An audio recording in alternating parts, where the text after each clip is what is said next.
President drinks it? Oh, yeah. He doesn't drink water. Welcome to this event at Hudson Institute. My name is Dr. Rebecca Heinrichs. I'm a senior fellow here at Hudson and the director of our Keystone Defense Initiative. We have an excellent panel here to talk about the relationship between China and Russia. My work here at Hudson focuses on how to maintain the nuclear peace. And so, of course, my interest with the China and Russia relationship is how the two countries are increasingly collaborating on the military front and what that does to stress America's nuclear deterrent. China and Russia separately pose the greatest threat to the United States, but simultaneously, they pose an incredibly difficult problem. This is the first time that the United States must deter two nuclear peers simultaneously. The partnership between the two countries is growing on multiple fronts, diplomatically, economically, and of course, militarily. And so today we have an excellent expert panel to discuss the various dimensions of the partnership and to help us to think about ways that we can potentially mitigate or respond to these in a way that is conducive to the United States and the security and freedom of our allies. Directly to my left, I have John Luff. He's a geopolitical expert with a background in Russia and Eastern Europe, whose 35-year career has spanned the worlds of business diplomacy and research. Before moving to the Nest Center, he was a partner at Highgate, a leading London-based strategy consulting firm. Since 2009, he's been an associate fellow with the Russia and Eurasia program at Chatham House, London, where he has written extensively on a wide range of issues related to Russia and Ukraine. And he leads Nest's center work, the center's work on foreign policy issues. I thought this was very, very interesting and noteworthy. He spent 6 years with NATO, managing information programs aimed at Central and Eastern Europe, including a posting to Moscow where he set up NATO's information office in Russia. He was the first alliance official to be permanently based in Russia from 1995 through 1998. Sergei Alekashenko is an expert on the economics. Oh, wait, well, I'm going to drop. This isn't Sergei right here. We've got Sergei here on the end. I feel like a Sergei now. Yeah, why not? Let's change names. Sergei and Miles. Sergei is an expert on the economics of Russia and Ukraine, as well as the global economy and financial system. He is well known for his publications and commentary on economic change in Russia. His work focuses on macroeconomic issues and the structural transformation of the Russian and Ukrainian economies after the collapse of the Soviet Union. And he leads Nest Center's research on economic issues. Between 2021 and 2024, he ran his own consultancy business, advising clients on political and investment development in Russia, Ukraine, and other countries of the former Soviet Union. He left Russia as a political refugee in 2014. And from 2015 to 2019, he was a non-resident senior fellow at Brookings. In 2017 to 2018, he contributed to the drafting of Alexei Navalny's presidential program. We're thrilled to have him here with us as well. And my friend and colleague here at Hudson, Miles Yu. He's a senior fellow and director of the China Center at Hudson Institute. He is also professor of East Asia and military and naval history at the United States Naval Academy in Annapolis, Maryland. Dr. Yu specializes in Chinese military and strategic culture, U.S. and Chinese military and diplomatic history, and U.S. policy towards China. Dr. Yu joined the Trump administration during the first administration and served as the China policy advisor to Secretary of State Mike Pompeo. In that capacity, he advised the Secretary on all China-related issues, helped overhaul U.S. policy towards China, and participated in key U.S. government interagency deliberations on major policy and government actions with regard to China and other East Asian countries, including Japan, South Korea, and Taiwan. I think it's not an overstatement to say that the United States really getting on much sounder footing in deterring China and understanding the Chinese Communist Party is really owed to the work of Dr. Yu, and so I'm thrilled to have him here with us today as well. And with that, I'm going to turn it over to John, if we can, and then for a few minutes of remarks.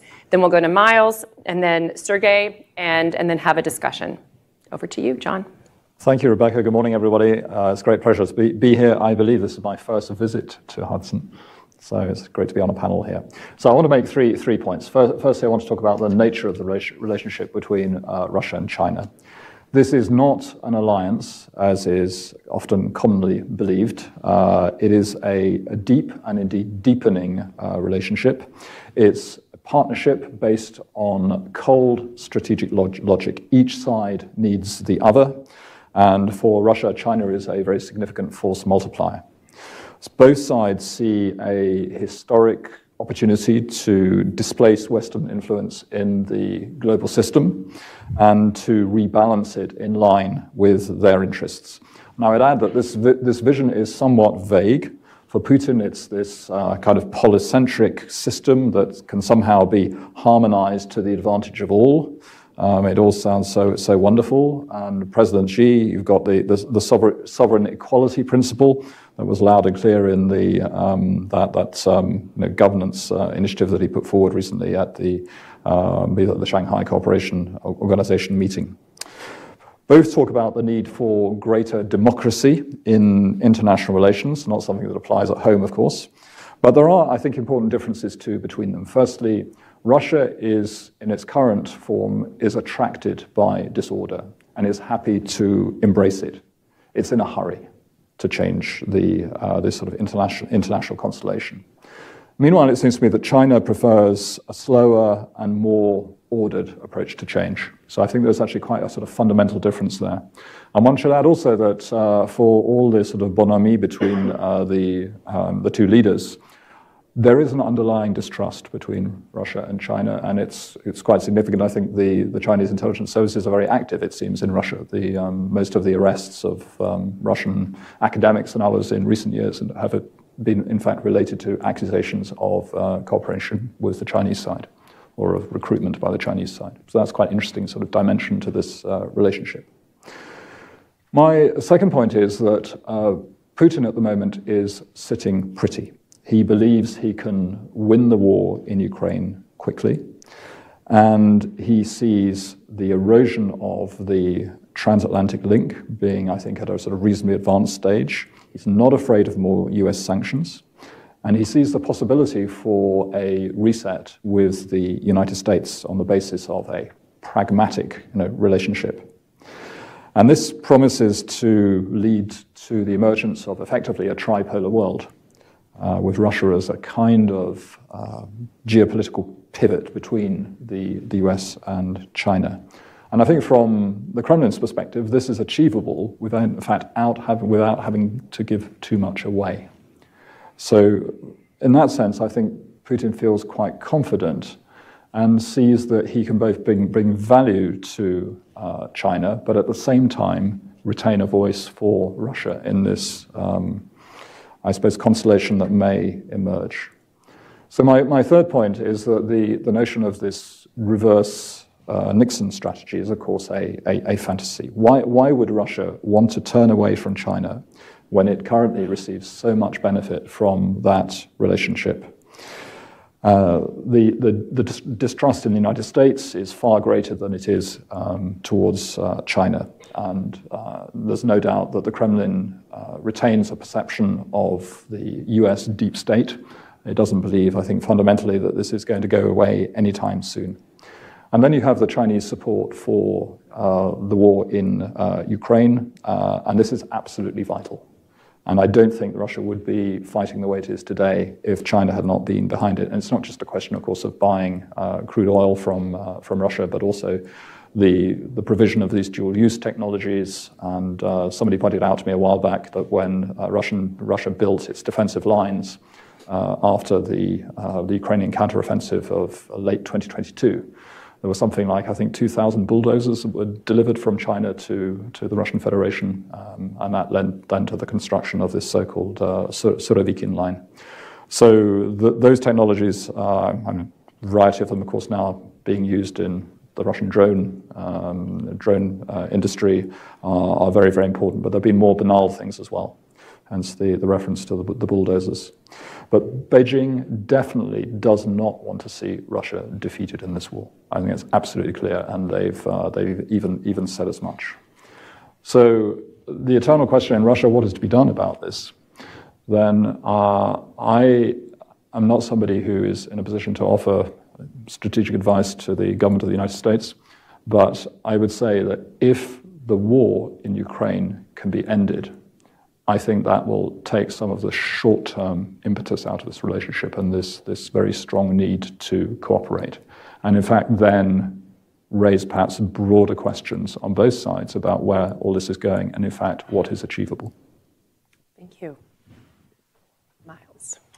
Thank you, Dr. Heinrich, and you've always been a leader in the nuclear strategy and issue here, and also a good friend. So this actually, participating in this panel brightened my day, because this morning I was rather down because I was waiting for a call from Nobel Committee from Norway, but the call didn't come, so I feel, but this is bright light. Now here's the thing, Russia and China, well, over the last about 100 years or so, the world was kind of, we have been living in some kind of dichotomy, if you will. It's like a great divide. That is, roughly, you can translate into some kind of two camps, right? East and West. So that is, for much of that period, this two-camp system, dichotomy, manifests itself in the form of the Western democracy versus communism. So, and then let's just, if you were in use Hollywood parlance, is good guys versus bad guys. So today we're going to focus on the bad guys side. So for much of this period, the bad guys basically was led by the Soviet Union. Leadership of the communist movement on that camp was unchallenged until somewhere after Stalin died, the middle to the late 1950s, and China said the Soviet Union was not really tough enough. They were not good. So China wants to take leadership. So that ethos of Russia and China competing for the number one bad guy has always been the kind of mentality. There's a very interesting dynamic between the two. Now, of course, there is the revolution of 1989, and subsequently the Soviet Union collapsed in the early 1990s. So China say, hey, listen, Russia, the Soviet party is not good enough. They failed. So China now carries the torch of the communist movement. It believes it's the only savior of the socialist vision, right? So Russia, of course, has a very different agenda, no more communism, but Russia has this ambition of restoration of its past imperial glory. So we call it revanchism, whatever we call it. So that basically is where right now. So I think China and Russia, the sheer reality is that Russia and China, they're not really on a par in many, many aspects. Russia's economy is tiny compared to China's. It's less than 1/10 of China's economy. So this is what we're talking about. Russia has a decisive advantage over China in terms of nuclear arsenal, and it's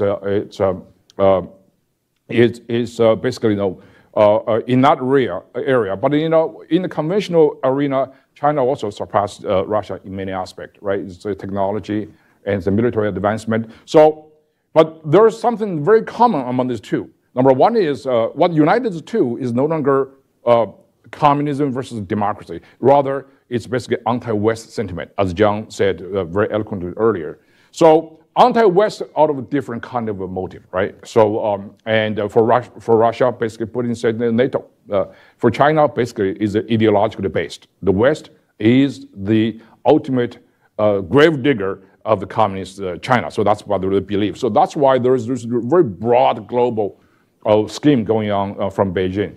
But they all share the anti-West similarities. That's one. Number two, what really is important about the two countries, Russia and China, is now, those were only remaining what I call civilization states. Civilization states is a very important concept because those two countries believe they're the center of a civilizational bloc, Slavic or Chinese. So it's not just a country. And this is very important. This mentality of a civilization state propelled Russia to invade Ukraine because Vladimir Putin didn't believe Ukraine should have a sovereign and independent stance because it's part of the Slavic, Russia-centered civilization. So China has the same thing. So you have that kind of mentality. And I think thirdly, there is also basically material mutual dependency there. If you notice that for Russia, its greatest security insecure vulnerability is the Russian Far East from point of view of Vladimir Putin. One have to understand Vladimir Putin fancies himself as the Far East expert. I mean, this guy judo master doing all kinds of things over there. So he wanted to use Chinese capital or sometimes Japanese capital to develop Russia's Far East. And that has been all his dream. Now, China, of course, is focused is not in the Far East in that way. They believe that part is just the U.S. Sphere of influence. China eyes Europe and the Middle East and Central Asia. That's the official impetus, or the initial impetus for the Belt and Road Initiative. But the two actually try to converge. And that's why you see the mechanism is energy. And so Russia, Putin was the guy who was pushing China to sign all kinds of energy bills. Since 2014, there were 5 gigantic energy and gas bills between China and Russia. So 2014 one was $400 billion, right, for 30 years. And then it all has something to do with the building Siberia pipeline. China was very reluctant to do, so which constantly put Putin, make Putin to go to Beijing and to push for the concrete implementation of that. Of course, there's also a price to pay, and there's kind of a horse trading, quid pro quo. Remember, days before Vladimir Putin invaded Ukraine, and Putin was in China, signing another bill in February 2022. A gigantic gas bill. So this is kind of an unlimited friendship talk at the time. So what I'm saying is that there is mutual defense. Now there's a lot of difference over there. I agree with John completely. China and Russia share some very different global perspectives. Russia, in my view, wants to gain global relevance. China wants to gain global dominance. There's a huge difference over there. So, and also Putin and Xi Jinping, for example, these two were men of enormous egos. So there's a clash of ambitions. Even though they share broad anti-West ideology, they share broad logic of aggression. Or Taiwan and Ukraine, the same kind of logic of aggression. But they have a different vision over there on their ego. Very much like Hitler and Stalin. I mean, at times they work together, right? They signed this treaty in 1939. And of course, ultimately, they're going to have some kind of fundamental clash. The clash also centers on, it also has something to do with the legacy of history. Because Russia has a lot more friends, traditional friends, developed during the Soviet era. In the Chinese neighborhood, all of Russia's traditional friends are Chinese adversaries. They hate China. India and Vietnam, for example. So this is very important. And I think that Russia does not want to abandon that part. And Russia has also a very strong relationship with the ASEAN countries. Remember, in February 2016, ASEAN, all of the heads of state of the ASEAN countries went to Sochi for a ASEAN-Russia summit. And if you read the Sochi Declaration, they call it, and it's really, really interesting because they talk about, this is at the height of the Chinese-Filipino debate.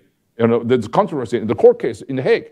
So, and in this atmosphere, I mean, the Sochi Declaration said, we're going to uphold the freedom of navigation, we're going to respect the territorial integrity, we're going to basically no use of force to settlement in the South China Sea. That's all in China. So they share that part of it too.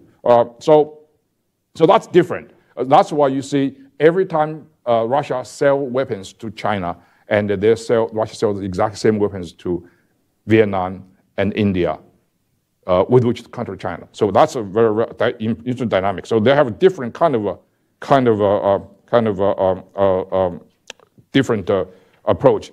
And I think it also about the reverse Nixon-Kissinger, we don't have to exaggerate the degree to which Nixon and Kissinger were brilliant. I mean, the whole idea of Kissinger, not reverse, the Kissinger approach to China is a fantasy. If you know, 1971, 1972, what was Nixon's pre-occupation. They were not the Soviets. It was the Vietnam. So the entire motive, impetus for Nixon administration to go to China was to ask China to help China just get out of Vietnam so Nixon could win 1972 re-election. It was the Chinese, Mao Zedong and Zhou Enlai in particular, that want to elevate this kind of transactional deal with the United States to a much more strategic level, because China and the Soviet Union were almost at war with each other. 2 years before that, they actually almost went to the war, right? So you see, China wants to play. It's Nixon and Kissinger keep saying, we play the China card very brilliantly. That's not true. The reverse is true. China played the American card much, much more brilliantly than Nixon Kissinger claimed themselves. So that's one of the reasons I don't think is going to work with that. If there's any kind of reverse Nixon Kissinger type of this, I think the initiative will come from Russia, not from the United States. And if you recall, I hate to cite this incident. I'm sorry, it took too long, but one final note. If you pay attention, in the immediate aftermath of the Ukrainian invasion, Tucker Carlson went to Moscow, had a several-hour-long, very long interview with Putin in the Kremlin. And at some point, Tucker Carlson asked Vladimir Putin, why do you, Mr. President, make Russia the enemy of the West? Does anybody remember what Putin, how he replied? He said, well, we don't want to make Russia, the enemy of the West. As a matter of fact, we're not the enemy of the West. China is. That was an astonishing reply. Okay, I'll just end right there. Thank you, Miles. Sergey? Me. After this brilliant presentation, thank you. I have to talk about some boring, about economics, about numbers, about money. But I remember from my childhood I was raised in the Soviet Union, as you can remember, this fight between good guys and bad guys. Of course, Soviets were good guys. Americans, they were bad guys. They were bad guys. They defeated us in ice hockey in 1980, so we cannot forget it. I grew up in communist China, so when we grew up, we came, don't waste any food because look at the starving children in the United States. Yeah, correct. And talking about economic relations about Russia and China, I will split it in three parts. First is trade, and the second is investment, and third is technology. On trade, nothing strange is going on. You talked about gas and oil deals, but we with John had our history in the beginning of 2000s. Strangely, in the private business, we were participating in the joint stock company owned a huge gas field near Irkutsk in eastern Siberia in Russia. It's independent. It was independent, owned by Russian oligarchs. And we dreamed about agreeing with China on export gas to China. It was 2000, 2001, 2003, well before Putin went to China. And the idea of oil pipeline to China from eastern Siberia was originated by Mikhail Khodorkovsky in 2002 in Yukos, well before Putin thought about this. So for Russia, Russia is a country that is exporting natural resources, commodities. That is the basis. Oil is primary resource, and all the rest is, okay, up to 80% is oil, gas, metals, wood, pulp, grain, so that's it, fertilizers. And nothing strange was with gas and oil pipelines, because historically Russia, Soviet Union exported them to the West. And it was dependence. Not only Europe dependent on Russian gas and oil. Russian economy dependent on European market as well. And that's why Russian oligarchs, they were looking forward, saying we need the second leg. Our oil and gas fields are moving to the east, and we need to find the exit to the eastern market, to China, dominantly. In the beginning of 2000s, it was visible that China is growing up and that China needs resources. And here's the basis that Russian economy and Chinese economy, to a great extent, they're complementary. Russia is a huge exporter of commodities and natural resources. China is short in natural resources. China is desperately looking for natural resources all over the world. And two countries having a huge common border, very simple logistics, not dependent on maritime traffic that could be cut by NATO or by someone else. So why not to trade? One country sells commodities, other country purchases commodities. Another country is a huge industrial factory producing 30% of industrial production in the global. Another country is historically short of consumer goods, of consumer electronics, of everything. So we sell commodities, we purchase consumer goods. We sell commodities, we purchase consumer goods. And of course, when, once again, historically, the big part, the dominant part of the Russian population is in European part. And it's more easy to trade with Europe. Shorter logistics, bigger population. But when Europe blocked Russian trade, a significant part of Russian trade with Russia after the invasion of Ukraine, no other choice. China is ready. China is ready to supply everything. Smartphones, cars, watches, clothing, everything. Russia was supplying oil and gas and fertilizers to Europe. Okay, Europe is not purchasing. Let's deliver them to China. It's a global market. No one can substitute Russian oil in globally. Russia is, if we take the global oil market and we deduct, let's say, domestic consumption. For example, United States is #1 in oil production. But it's all oil produced in the United States is consumed in the United States.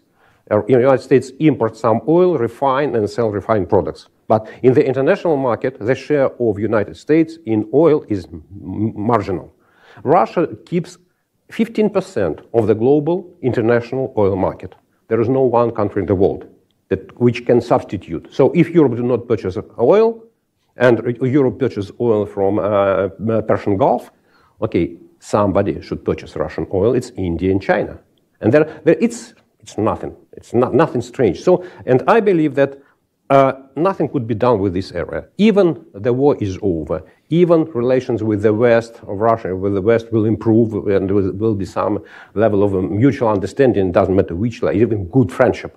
Still, Russia and China will trade much more than before the war. It's geography, it's logic, and it's a hedging. It's a hedging of something may strange. If Europe cut trade with Russia once, it could cut trade twice. Let's keep two legs, Europe and China. So I see nothing strange in trade relations between Russia and China, and they will stay strong. Second is investment. It's more interesting. Putin started to talk about pivot to the east in 2010. Even it was not Putin, it was President Medvedev who started to talk about pivot to Asia because Russia organized an Asian summit in Vladivostok in 2012. Putin came to Kremlin back in 2012, and his initial slogan, pivot to the east, was not to China, was not to outside of the Russia, it was for inside Russia, about Russian Far East. It was pivot to problems of Russian Far East. 2014, Russia annexed Crimea, first sanctions, and here Putin said, okay, pivot to east means pivot to China because Western markets are closed. Well, first of all, Western financial markets are closed. And by that time, Russia needed a lot of capital, both banks and corporate sector. And the dream was, okay, China will help us. China has huge coffers of money, and China will give us money. All Russian companies, government, ministers, banks run into China and get nothing. China says, no, well, yeah, we have money, we have plenty of money, not for you guys. Since 2014, until the beginning of the war, until the end of 2021, there were 24 investment projects of Chinese companies in Russia, overall value of $16.5 billion. This is the database of American Enterprise Institute, so your neighbors. And they include all investment of 50 million plus. So out of this $16 billion, half, $8.5 billion, were three particular portfolio investment in liquefied natural gas, LNG, in northern part of Russia, and petrochemical company in Sibur. So all the rest, 21 projects for $8 billion in 8 years. It's about nothing if we remember that China invested in the world more than, I don't know, there are debates, 1 trillion, $1.5 trillion, $2 trillion. So Russia is not the place for Chinese money. China is not ready to inject money in Russia. Why? Very simple. We don't need competitor. If we give you money, if we give you our technology, what will you do? You will produce the same goods as produce Chinese economy, and you will compete with us. We are not interested in this.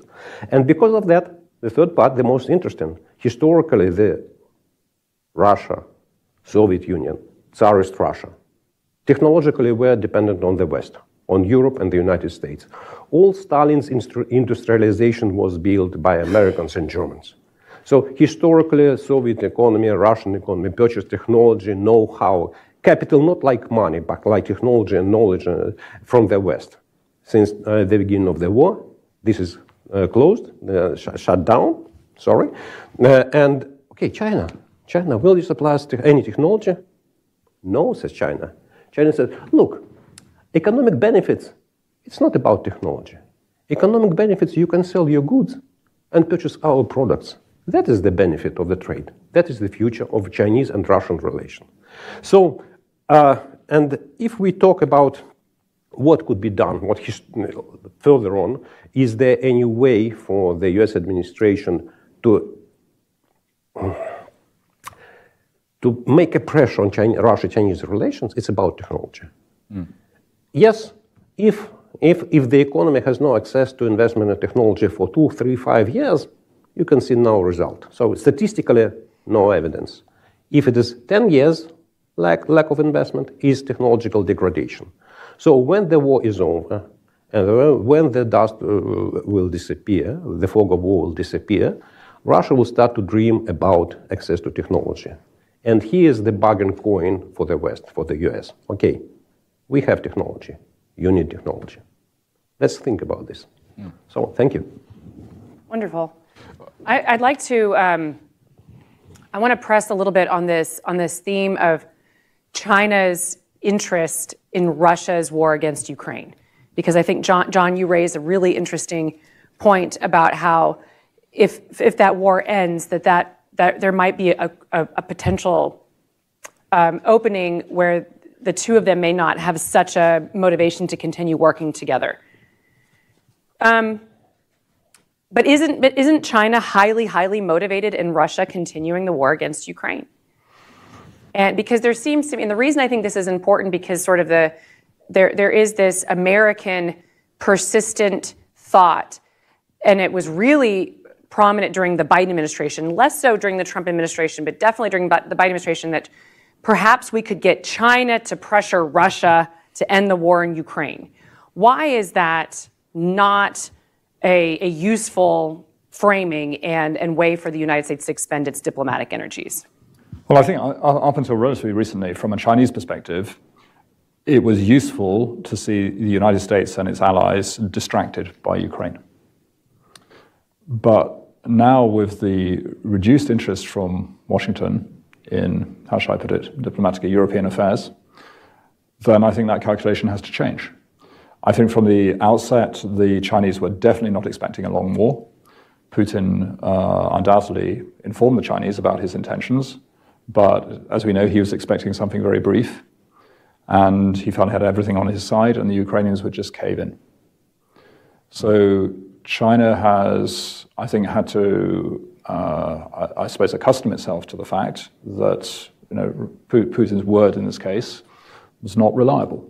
So he was misinformed, and that probably tells us a little bit about, again, I've had a suspicion for a long time, and this goes back to the days when, in fact, Sergei and I were involved in this gas business, trying to get East Siberian gas to China and beyond. That certainly when I was talking to the Chinese side at the time, so over 20 years ago, there was this sense that the Russians were really not very good at strategy. And I think that this sort of rather patronizing attitude, if I may put it that way, towards the Russian counterparts.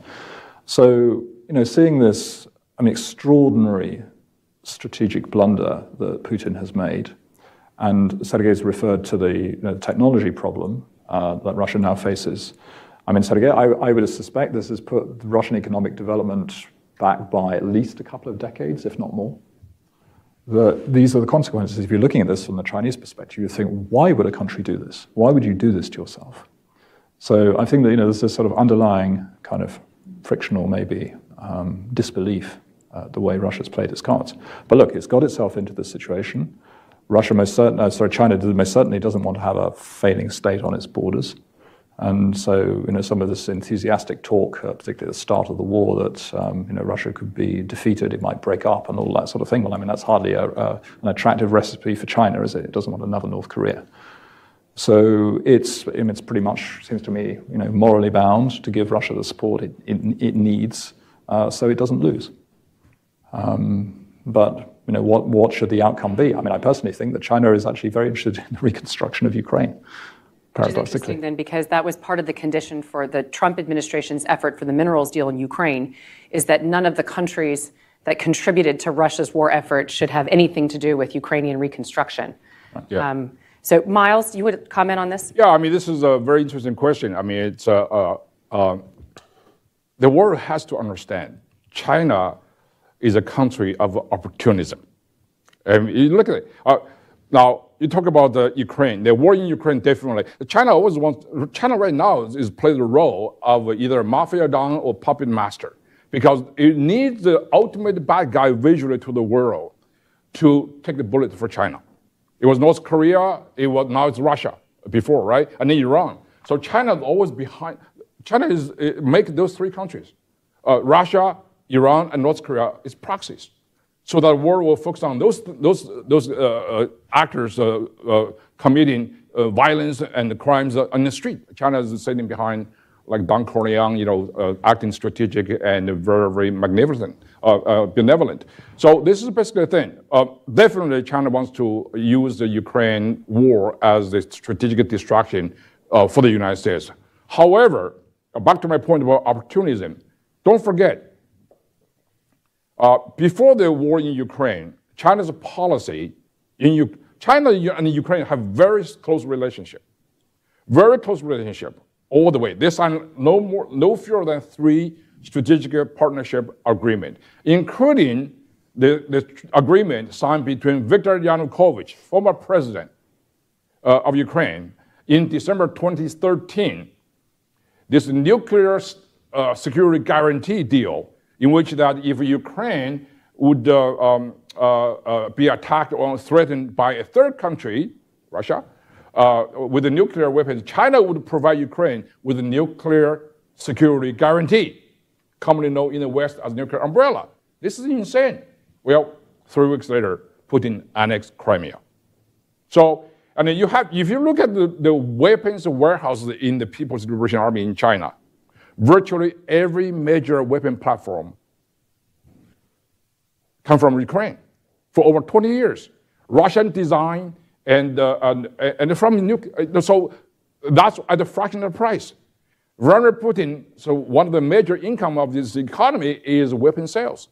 So China sabotaged Vladimir Putin's major money source. So that's why he was mad at China, mad at Ukraine for a long time.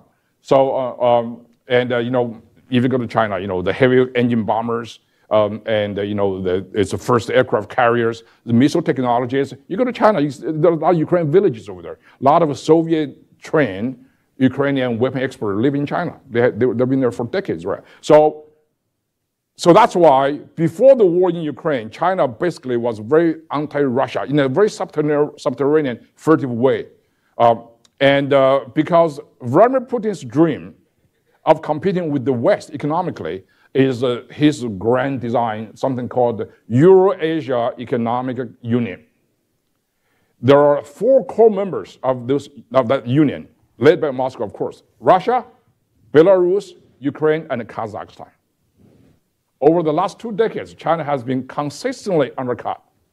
They bought out much of the Kazakhstan, China, and then Ukraine was the crown jewel of the Vladimir Putin's dream for the future. So that's why there's a lot of stuff going there. And then the war in Ukraine started 3 years ago. China said this is basically a very good anti-West united front. So China switched sides, completely betrayed its strategic partners of Ukraine. So none of those treaties agreement play any role at all. So this is because there's an anti-Western union over there. And I think, in this case, though, back to the second point that both Sergey and John mentioned about Russia lacks a strategic vision. This is so true. I mean, listen, Russia's pivot to the east, Far East, is really, I believe, is Putin's obsession. So the key point of a disagreement between China and Russia, despite all the agreements, is about development, particularly laying pipelines, economic construction in the Far East. China didn't want to put money; they just wanted to get gas and oil, but not really build up this infrastructure. So that's one of the sticking points. The country that really realized this strategic focus of Russia was Japan. Under Prime Minister Abe, and Japan and Russia came really, really close, the closest since World War II. The two would have solved the problem of northern territories. So to the point that before February 2014 annexation of Crimea, and Japan and Moscow were even talking about how to divide up the four countries. Japan have two, and Russia keep two. And the question is which two, right? Russia wants to keep the best two. So that's different, but that's a really gigantic progress. And the pipeline has something to do with where the terminal is going to be, right? Japan say, you're going to end somewhere in the Sea of Japan, so it's the international market, everybody has access to it. And China say, you're going to end somewhere inside China. China will be the only customer. So that's the difference. So unfortunately, Vladimir Putin screwed up his own plan. I mean, he annexed Crimea, and Japan was forced to sanction Russia along with the Western democracies. So that's why, and Ukraine the same thing. So basically, I would just say, if there's any way for Russia to be closer to the West, and see, Vladimir Putin say we're going to basically curtail NATO. His invasion of Ukraine did the exact opposite, right? I mean, you have two new members, Sweden and Finland, join NATO. That's very important. In my view, I think one of the most consequential results of the war in Ukraine, detrimental to Russian interests, is Finland joining NATO. Yeah. So Finland had the 800 miles border with Russia, and St. Petersburg just crossed the border. So that's very important. And U.S. now is basically built up Finland as a forward deployed fortress of NATO. So I want to. That's a great place for me to sort of turn to Sergey then on the economic piece, though. Your point about how even after Russia's unprovoked war against Ukraine, even if once that war ends in some kind of fashion, that this economic relationship between Russia and China, you fully expect to continue.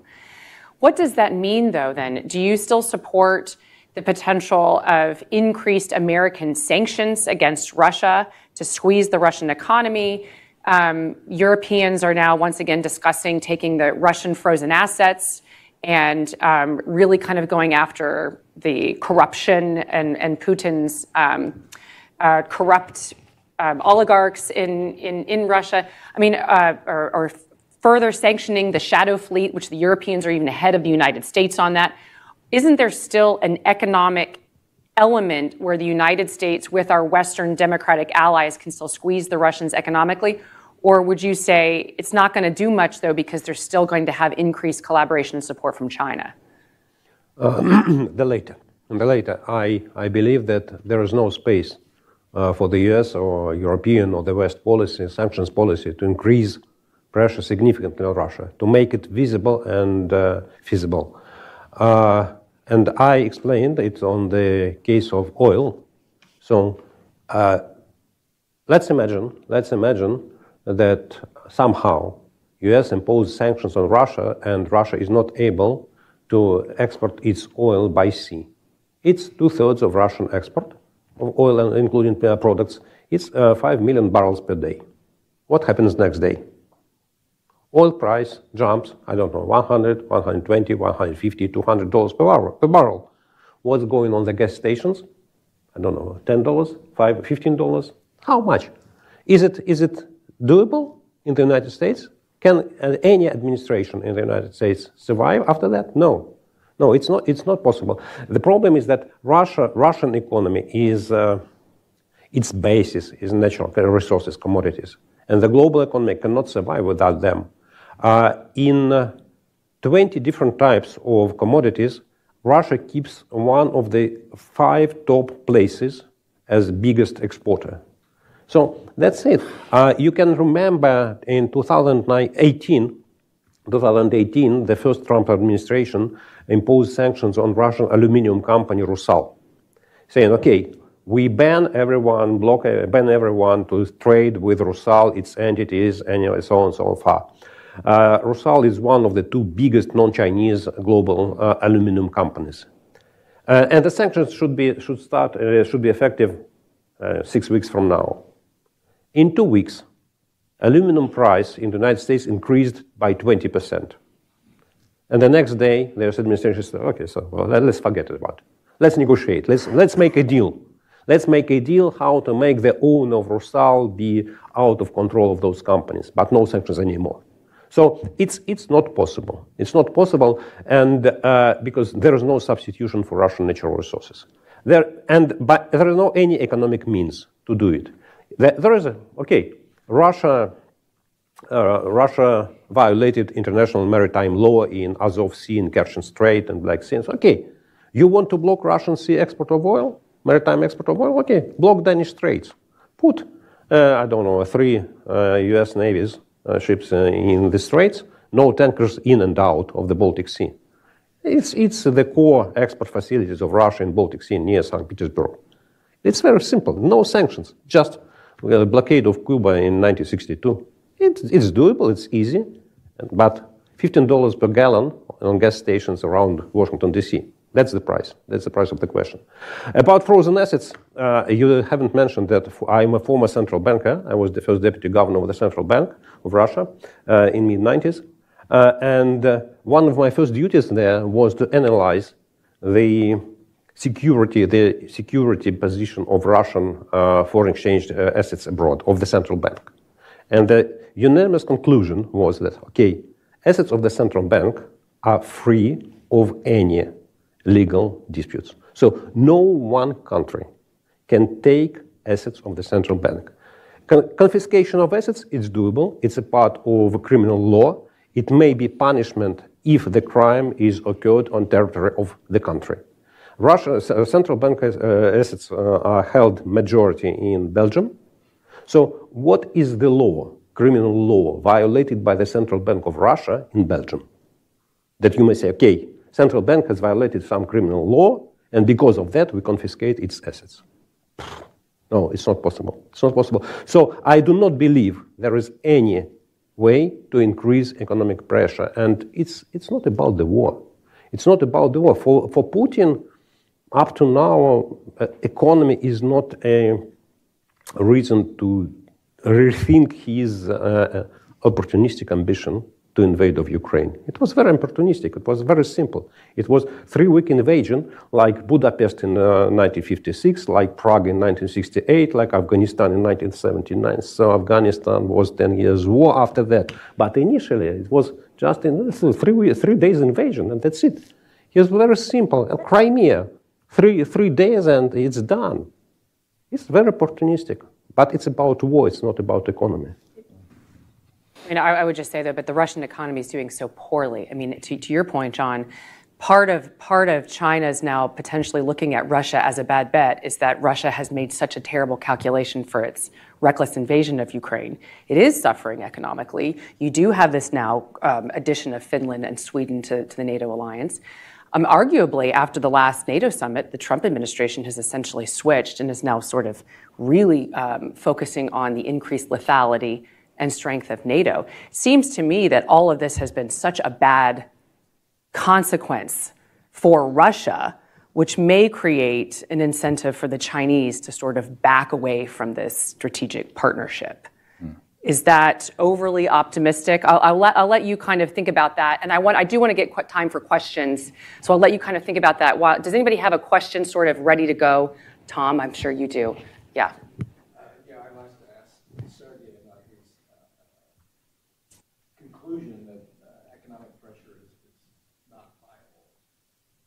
Craig Kennedy has done this work on Russian banks, about the suppression of... Tom, can you use the microphone so we can hear your thoughtful...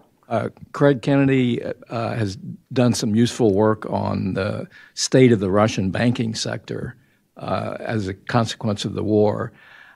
Russia has had bond sales that have failed. Their sovereign wealth fund is about used up. So my question is, will China, and maybe Miles will weigh in on this too, does China have any interest in helping out in solving those financial problems in Russia? I mean, Anders Ostlund and others have concluded that 2026 is going to be a year of real difficulty. You have already got almost hyperinflation. So, hyperinflation in Russia, 2026 predicted by economists that's going to be very difficult for the Russians. Will China bail out the Russians? May I answer? So we'll do quick responses so we can get to another question. No, 2026 will not be difficult for Russia. There will not be hyperinflation because hyperinflation is 20% per month. Current Russian inflation is 8% annualized in the recent 12 months to 8. It's less than it was in March 2022, 23 here in Washington. It was 9%. And Russia has a very good, Russian government has a very good macroeconomic team, and keeping macroeconomic stability is not very difficult. So Russia done it several times historically in the recent 150 years. I know Craig Kennedy very well. I worked with him in Merrill Lynch. He is a good guy in oil and gas business, but not in banking and not in financial analysis. So in the banking system, which is 80% owned by the government, there could not be a financial crisis because the government will bail out any of those banks. So don't believe, guys, if you read Anders Ostlund, he promised Russia will fall down in 2024, okay, not 2025, 2026, okay. Sooner or later, Russia will face some significant problems, some crisis, but it may be after the war as well. So I seriously believe, yes, Russian economy is not in a good shape, in a great shape. Its growth virtually evaporated. It's 1% GDP growth, but it's okay. Russian people are happy. They never lived as good materially as they live today. Since 2013, before the annexation of Crimea, the living standards, the household consumption increased only by 2-3%, so in decade, no growth at all, but it is historically the highest level of private consumption. People are happy. Yeah, I think the way to sanction Russia, there's a direct way. I don't think there's many new sanction regimes left because Russia has been heavily sanctioned. However, there are many ways that could deal Russia, put a lot of pressure on Russia. Basically, the ultimate goal is to end the war, right? So, for example, one of the biggest, well, Russia, yes, I agree with Sergey completely. You know, Russia is an energy giant country, a lot of energies. But energy depends also on several things. Number one is delivery, right? The pipelines and other things. So right now, Russia is not really in a good place. That's why they're trying to talk to Turkey and other places to basically build new pipelines. Number two, really is dependent on the world price of energy. In this case, the U.S. has done a great job because Donald Trump's energy policy is to gain energy independence. The United States now is world's the #1 oil production and export country. So that's basically keep the oil price, global price down. If the price is low, and Russia's economy will suffer. So that's basically the logic, right? I'm not the economic good with numbers, but that's basically logic. I think the numbers will also agree with my assessment. Number two really is about levy sanctions, not directly against Russia because we have very little tool left. But we have a lot of Western banks who are doing really terrible business with Russia secretly. The leading rogue bank of the world is HSBC, the British bank. And they have done so many terrible things. With the drug cartels, terrorism, China, and so it's basically is a rogue bank. I mean, basically, U.S. government has imposed several very serious punishment against that. So those countries, those banks, Western banks, they have to get their act together. Thirdly, I think this is probably tangential, but it's important. is to really urge the energy consumption countries, particularly in Western Europe, to develop their own nuclear power energy independence. Do not really go to the path of economic energy suicide. That's the woke green energy. Germany is a very terrible lesson to learn from. So you got to really reduce your dependence on Russian oil. Mm-hmm. Rebecca, sorry to interrupt you. Very important case about oil prices and oil production in the United States. You have to remember that costs of oil production in the United States are the highest. The average production costs are for new wells is $61 per barrel. For the existing wells is between 45 and 50. So if the oil price falls below 60, no new wells are drilled in the United States and oil production starts to decline. If the oil price is below 50, okay, production goes down very significantly. Cost of production of oil in Russia are $25 per barrel. So let's compete. I believe that if the United States, if the administration will push Saudis, is the only one country in the world which can increase production of oil is Saudi Arabia. If they inject another 2 billion barrels of oil in the international market, the oil price will fall to 50, and the United States will suffer first. Okay. Not Russia, but the United States. I don't drive an ICE car anymore. I drive electric cars, but I do pay attention to how much money I'm saving from the internal combustion engine cars. So that's why the prices, as far as I've seen, I mean, keep it very reasonable and even down. So yes, cost is more, but the factor is that the United States, as long as we don't buy oil from internal market, the price will go down because we're independent energy-wise. So that's what I'm saying is it could work. John, I want to give you just a couple minutes of last thoughts, and then I'll moderator's privilege to close us out. Okay, very good. Rebecca, I'm going to come back to the question you asked there about the bad bet argument. And I mean, I think you can construct here a counter-thesis, unfortunately, which is that if you look at what's going on in Europe at the moment and the United States from both a Chinese and a Russian perspective, you can say you've got this degree of polarization. You've got a loss of overall strategic vision. Is this alliance still really alive and kicking? Yes, we have the NATO summit that was reduced to about a morning so that we could keep the alignment around defense spending, but nobody wanted to go beyond that. So I do agree that Finland joining NATO is a really big deal. And I think on the Russian side, they're still struggling to understand how this happened. But the question remains of just how cohesive are we, and are we going to be over the coming years? And we can see the far right on the march in several European countries, including my own at the moment, with, again, an agenda that doesn't align with what we've traditionally known about having to contain Russia. In fact, look in Germany, you've got some actually very friendly voices on both on the far right and the far left when it comes to the question of Russia and support for Ukraine. So there is I would like to believe in your initial thesis, but I think we have to consider very seriously the other side of the question. Yeah, I think that I think there's great opportunity here. I mean, it's from hearing my panelists, my colleagues here, a few things to consider, and that's that one, that the United States must understand the growing collaboration between these two authoritarian countries, that the motivating factor that makes them hostile to the United States and our Western allies is this anti-Western sentiment. And so in order for the United States and NATO, the Japanese, the South Koreans, the Australians, to contend with this is to pool our own resources, our own markets, and to increase that solidarity. And sort of this notion that the United States is going to try to potentially reset with the Russians in order to peel them off of the Chinese is a fool's errand.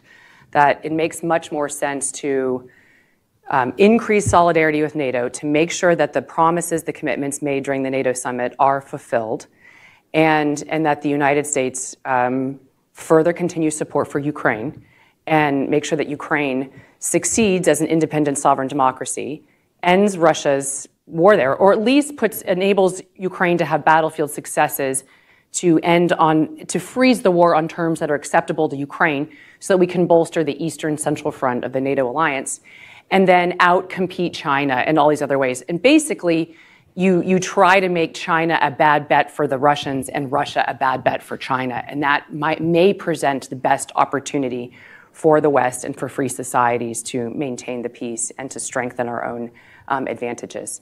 So thank you so much for that very, very interesting conversation. Thank you all for being here. Please join me in thanking our panelists.